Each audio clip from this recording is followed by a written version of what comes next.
জুড়ে হাসনাত সার্জিসেরা সচিবালয়ে বসে কি করেছেন। আমরা যে তখন অনেক সময় শুনেছি যে অনেক সমন্বয়কদের বাবারা নাকি সচিবালয়ে বসে টাকা সংগ্রহ করছিলেন, এই খবরগুলো আমার কেন জানি মনে হচ্ছে আর চাপা থাকবে না। ছাত্রদের গড়া নতুন দল এনসিপির ভেতরে টাকা পয়সার ভাগাভাগি আর কে কত টাকা বানালো, তাহলে সকলে কেন বানাতে পারলো না? কে যে 30 কোটি বানিয়েছে কিংবা 3 কোটি, সে কেন 300 কোটি বানাতে পারলো না? এই নিয়ে বচসা, তর্ক বিতর্ক, সমালোচনা, আলোচনা, বিতর্ক এমন পর্যায়ে পৌঁছেছে যে দলটি গঠিত হতে না হতেই ভাঙবার উপক্রম হয়েছে। প্রথম বৈঠক দলটি করতে পেরেছে গত শুক্রবার 18 এপ্রিল।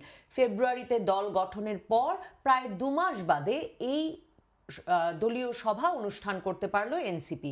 কিন্তু 9 ঘন্টা ব্যাপী এই বৈঠকের বেশিরভাগ সময়টাই খরচ হয়েছে এই টাকা বানানো নিয়ে অসন্তোষ আর বিবাদে। প্রথম কথা উঠেছে উত্তরবঙ্গের মুখ্য সমন্বয়ক সার্জিস আলমকে নিয়ে, কারণ সার্জিস আলম 150 গাড়ি নিয়ে তার বাড়ি গেছেন। এরপর থেকে সমালোচনা। তিনি বলেছেন যে তাদের পারিবারিক অর্থে এই কাজ হয়েছে। তখন দলে জিজ্ঞেস করা হয়েছে যে কত টাকা দিয়েছে পরিবার, তো তখন তিনি বলেছেন 5 লাখ টাকা। দলের ভেতরে কেউ মানতে পারেনি যে 5 লক্ষ টাকায় 150 গাড়ি নিয়ে এলাকায় যাওয়া যায় এবং নিয়ম করে সার্জিসের মতো জীবনযাপন করা যায়। অন্যদিকে এর চেয়েও বড় বিতর্ক ওই সভায় হয়ে ওঠে গাজী সালাউদ্দিন তানভীর, যিনি নিজেও এই মুখ্য সমন্বয়ক সার্জিস আলমের একজন অনুসারী। সেই গাজী সালাউদ্দিন তানভীর নাকি 400 কোটি টাকা কমিশন বাণিজ্য করেছেন শুধু পাঠ্যপুস্তক প্রকাশনা, পাঠ্যপুস্তক ছাপার কাছ থেকে।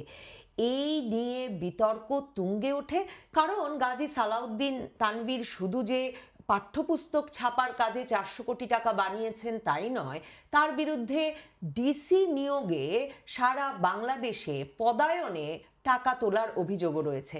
সে অভিযোগ তো হাসনাত এবং সার্জিসের বিরুদ্ধেও আছে, কারণ আপনাদের মনে থাকবে ডিসি নিয়োগ সহ প্রশাসনের প্রতিটি পদে নিয়োগের প্রধান দায়িত্ব পালন করেছেন এই হাসনাত আর সার্জিস।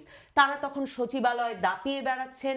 মনে থাকবে 2 যুগ্ম সচিবের ফোনালাপ ফাঁস হয়ে গেল যে কি করে ঘুষ দিয়ে চাকরি রক্ষা করে বরং এখন পদোন্নতি পেয়ে ঠিক জায়গায় পদায়নটিও জোগাড় করে নেওয়া সম্ভব এই বৈষম্য বিরোধী ছাত্র আন্দোলনের সমন্বয়কদের কৃপায়। এসব নিয়ে আলাপ এখন এই এনসিপির ভেতরেই তুঙ্গে উঠেছে। আলাপ এতদিন তারা দমিয়ে রেখেছেন। গাজী সালাউদ্দিন তানভীর যে 400 কোটি টাকা বানিয়েছেন, প্রথম এই খবর দিয়েছিল বাংলাদেশের একটি অনলাইন সংবাদ মাধ্যম ঢাকা পোস্ট। হাসনাত, সার্জিস আর বৈষম্য বিরোধী ছাত্র আন্দোলনের নেতাদের দাবরানিতে সেই ঢাকা পোস্ট নিজেকে বাঁচাতে অবশ্যই সেই পোস্টটি তুলে নেয়। এরপর এমনকি গতকালকে হাসনাত সার্জিসের দুর্নীতি প্রসঙ্গে যে এনসিপির ভেতরকার সভায় ঘন্টার পর ঘন্টা আলোচনা হয়েছে, এই খবর প্রথম আলো একদিন পরে সাহস করে প্রকাশ করেছিল বটে, অন্য অনেক অনলাইন প্রকাশ করবার পর, কিন্তু হাসনাত আব্দুল্লাহ প্রথম আলোকে দাবরানি দিয়ে একটা পোস্ট করা মাত্র প্রথম আলো তার অনলাইন সংস্করণ থেকে ওই খবর গায়েব করে দিয়ে নিরাপদ অবস্থানে চলে গেছে। কিন্তু সেই সভা শেষে একটা দলীয় শৃঙ্খলা ও তদন্ত কমিটি গঠন করতে হয় নাহিদ ইসলামকে, এবং সেই কমিটি এখন গাজী সালাউদ্দিন আহমেদকে কারণ দর্শানো নোটিশ দিয়েছে দুর্নীতির অভিযোগে, এবং তারা সাময়িক অব্যাহতিও দিয়েছে তাদের এই নেতাকে। এক্ষেত্রে তারা বলেছে গত মার্চে ওই ঢাকা পোস্টের প্রতিবেদনের পরপরই ইনকিলাব একটি প্রতিবেদন ছেপেছিল, এবং বুঝতেই পারছেন যুক্তিসঙ্গত কারণেই এই সময়ে ইনকিলাবের খবর দাবরানি দিয়ে বন্ধ করা হাসনাত আব্দুল্লাহ সার্জিসের পক্ষে সম্ভব নয়। কাজেই দৈনিক ইনকিলাব সেই খবর বিস্তারিত লিখেছে কিভাবে গাজী সালাউদ্দিন তানভীর 400 কোটি টাকা বানিয়েছে শুধুমাত্র পাঠ্যপুস্তক ছাপার কাজে, এবং এখন এনসিপি সেই ইনকিলাবের প্রতিবেদনের ভিত্তিতেই গাজী সালাউদ্দিন তানভীরকে কারণ দর্শানো নোটিশ দিল এবং সাময়িক অব্যাহতি দিল। ইনকিলাবের সেই প্রতিবেদনটি আপনাদেরকে একটু পড়ে শোনাই। সেই প্রতিবেদনটিতে ইনকিলাব 11ই মার্চ শিরোনাম করেছিল একজন লেবাসধারীর কাণ্ড। ছবি দেখতে পাচ্ছেন আপনারা গাজী সালাউদ্দিন তানভীরের। ইনকিলাব লিখছে, সফেদ দাড়ি, পরনে সাদা পাঞ্জাবি, মাথায় সাদা টুপি, নুরানি চেহারার তরুণ। তৌহিদি জনতার যে কেউ প্রথম দেখলেই বিগলিত হয়ে উঠবেন। আহা, কত আল্লাহওয়ালা মানুষ! বাস্তবে সৈয়দ ওয়ালিউল্লাহর লালসালু উপন্যাসের মজিদের চেয়েও ভয়ঙ্কর। মজিদ হঠাৎ একটি কবরে লালসালু দিয়ে ঘিরে মাজার পরিচয় দিয়ে আয় রোজগার করতেন, আর নুরানি চেহারার তরুণ ছাত্র জনতার অভ্যুত্থানের নেতৃত্ব দেওয়ার বটিকা বিক্রি করে প্রচুর অর্থ হাতিয়ে নিচ্ছেন। এই তরুণের নাম গাজী সালাউদ্দিন তানভীর ওরফে তানভীর আহমেদ। ইনকিলাব এই প্রতিবেদনে লিখছে, জাতীয় নাগরিক পার্টির যুগ্ম সদস্য সচিব তানভীর আহমেদ এখন একাই 100। দরবেশি লেবাসে তিনি বৈষম্য বিরোধী ছাত্র আন্দোলনের প্রভাব খাটিয়ে কয়েক মাস আগে ডিসি নিয়োগে বাণিজ্য করেছেন। কোটি কোটি টাকা নিয়ে ডিসি নিয়োগের তথ্য ফাঁস হওয়ার পর ব্যাপক বিতর্ক ওঠে। এরপর সরকার উপদেষ্টা পরিষদ কমিটি গঠন করে দেয়। আসিফ নজরুলকে ওই কমিটির আহ্বায়ক করা হয়েছিল। এরপর এখন গাজী তানভীর জাতীয় শিক্ষাক্রম ও পাঠ্যপুস্তক বোর্ড বাণিজ্যে নতুন করে আলোচনায় এসেছেন। মার্চ মাস শেষ হয়ে গেলেও আপনারা জানেন ছেলেমেয়েদের হাতে এবার কিন্তু বই পৌঁছয়নি। মুদ্রণ প্রতিষ্ঠানগুলো যথাসময়ে বই সরবরাহ করতে পারেনি, কারণ এনসিটিবি পাঠ্য বই ছাপায় কাগজের বাজার দরের চেয়ে টন প্রতি এবার 15 থেকে 25,000 বেশি টাকা দিয়ে। ফলে মুদ্রণ প্রতিষ্ঠানগুলো বিক্ষুব্ধ হয়ে ওঠে। অভিযোগ রয়েছে এনসিটিবির কয়েকজন কর্মকর্তাকে হাত করে গাজী সালাউদ্দিন তানভীর একটা সিন্ডিকেট করেন। নির্দিষ্ট প্রতিষ্ঠান থেকে বই ছাপানোর কাগজ কিনলেই কেবল সে সময় বই ছাপার ছাড়পত্র দেওয়া হয়, আর না কিনলে ছাড়পত্র মেলেনি। এবং ছাত্র সমন্বয় পরিচয় দিয়ে সালাউদ্দিন আহমেদ নির্ধারিত প্রতিষ্ঠান থেকে মুদ্রণ প্রতিষ্ঠানকে কাগজ কিনতে বাধ্য করে 400 কোটি টাকার বেশি কমিশন বাণিজ্য করেছেন। ইনকিলাবের এই প্রতিবেদনটি যে একজন লেবাসধারীর কাণ্ড, এই প্রতিবেদনটির উপর ভিত্তি করে এনসিটিবিকে এখন নিজেদের দলের ভেতর শান্তি শৃঙ্খলা ফিরিয়ে আনতে ব্যবস্থা নিতে হলো। কিন্তু শুধুমাত্র গাজী তানভীরের উপর ব্যবস্থা নিলেই কি হবে? সার্জিস আলমের ক্ষেত্রে ব্যবস্থা নিতে হবে না? বাংলাদেশের সর্বত্র ডিসি, ইউএনও থেকে শুরু করে স্থানীয় প্রশাসন এবং থেকে সচিবালয় পর্যন্ত সর্বত্র পদ পদায়ন করেছেন এই হাসনাত আর সার্জিস। আর এর বিনিময়ে যে অর্থ বরাদ্দ হয়েছে সে বিষয়ে সেই আগস্ট সেপ্টেম্বর থেকেই অতি সরল এবং বিপ্লবে অতি বিশ্বাসী ব্যক্তিরা ছাড়া সম্ভবত আর কেউ বিশ্বাস রাখেননি। কিন্তু এরপর শুধু কি তারা পদ পদায়ন করে ওই ডিসি ইউএনওদেরকে শান্তিতে কাজ করতে দিচ্ছেন? এখন সারা বাংলাদেশের ডিসি ইউএনওরা বলছেন প্রতিটি অফিসে সমন্বয়কারী পরিচয় দিয়ে গিয়ে এই তদবির বাণিজ্য চালিয়ে যাচ্ছে এই বৈষম্য বিরোধী ছাত্র আন্দোলনের নেতারা। এবং 8 মাস ধরে একের পর এক বৈষম্য বিরোধী ছাত্র আন্দোলনের নেতা বিভিন্ন সরকারি অফিসে গজিয়ে উঠছে এবং তারা নানা জায়গা থেকে উপরির বিনিময়ে নানা কাজ করিয়ে নিচ্ছেন সরকারি অফিসগুলোতে। এটাই পরিণত হয়েছে নতুন বাংলাদেশের নতুন প্রথায়। শুধু কি দলের ভেতরেই দুর্নীতি চলছে? বৈষম্য বিরোধী ছাত্র আন্দোলনের নেতারা তো আরো অনেক বড় বড় পদে নিজেরাই নিজেদের নিয়োগ দিয়েছেন সেই আগস্টের পর থেকে।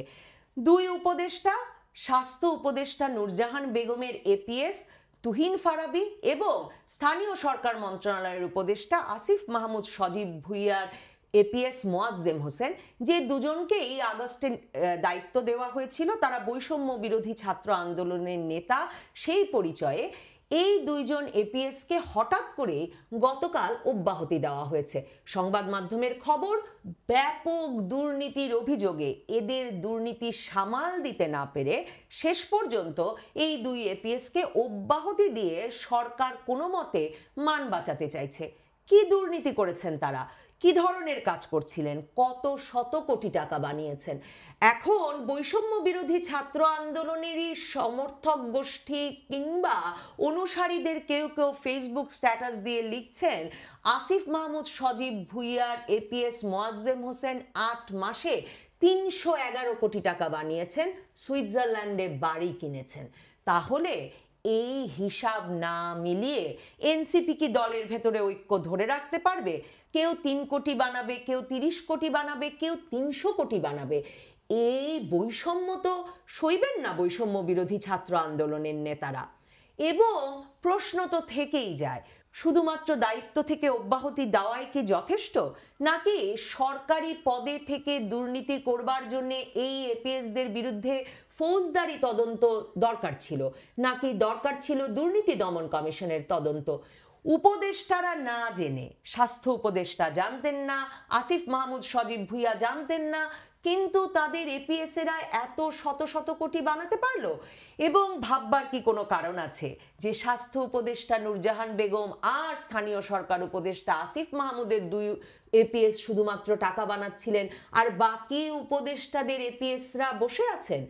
এপিএসদের টাকা বানানোকে আমরা যদি এতদিন ভেবে আসি মন্ত্রীদের টাকা বানানোর মেশিন হিসেবে, সাধারণভাবে তাদের এই একান্ত সচিব বা এপিএসেরা কাজ করে এসেছেন, তাহলে ভাববার কি কোনো কারণ আছে? ইউনূস সরকারের আমলে উপদেষ্টাদের এপিএসেরা শত শত কোটি টাকা বানাচ্ছেন, কিন্তু উপদেষ্টারা খুব সৎ জীবন যাপন করছেন। কমিশন বাণিজ্য কোথা থেকে কোথায় গিয়ে ঠেকেছে? এই খবর আমার ধারণা সংবাদ মাধ্যমকে দাবড়ে বন্ধ করে রাখা হলেও দলের ভেতরেই আর মুখ চেপে রাখা বেশি দিন সম্ভব হবে না এনসিপির পক্ষে। আমাদের বরং খোঁজ করা দরকার কোথায় কোথায় সরকার নিয়োগ দিয়েছে বৈষম্য বিরোধী ছাত্র আন্দোলনের সমন্বয়কদের।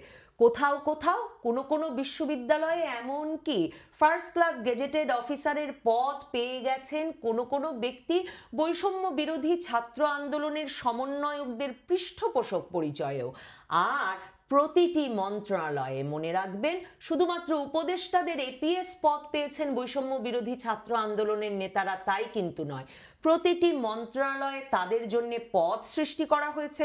আমাদেরকে এই নতুন সরকার বুঝিয়েছে যে তরুণদের বোধ বুদ্ধি বিবেচনা বাংলাদেশে মন্ত্রণালয়গুলো পরিচালনায় এত প্রয়োজনীয় যে সচিবালয়ের প্রতিটি মন্ত্রণালয়ে তাদের জন্য পদ সৃষ্টি করে তাদেরকে পদায়ন করতে হবে, এবং তাদেরকে পদায়ন করা হয়েছে। ওই ব্যক্তিরা সচিবালয়ে বসে কি করছেন? পুরো আগস্ট সেপ্টেম্বর জুড়ে হাসনাত সার্জিসেরা সচিবালয়ে বসে কি করেছেন? আমরা যে তখন অনেক সময় শুনেছি যে অনেক সমন্বয়কদের বাবারা নাকি সচিবালয়ে বসে টাকা সংগ্রহ করছিলেন। এই খবরগুলো আমার কেন জানি মনে হচ্ছে আর চাপা থাকবে না, এই খবরগুলো বেরিয়ে আসতে শুরু করবে। আসলে বেরিয়ে আসবে এনসিপির ভেতরে এখন যারা নিজেদেরকে বৈষম্যের শিকার মনে করছেন, বঞ্চিত মনে করছেন, তাদের সূত্রেই।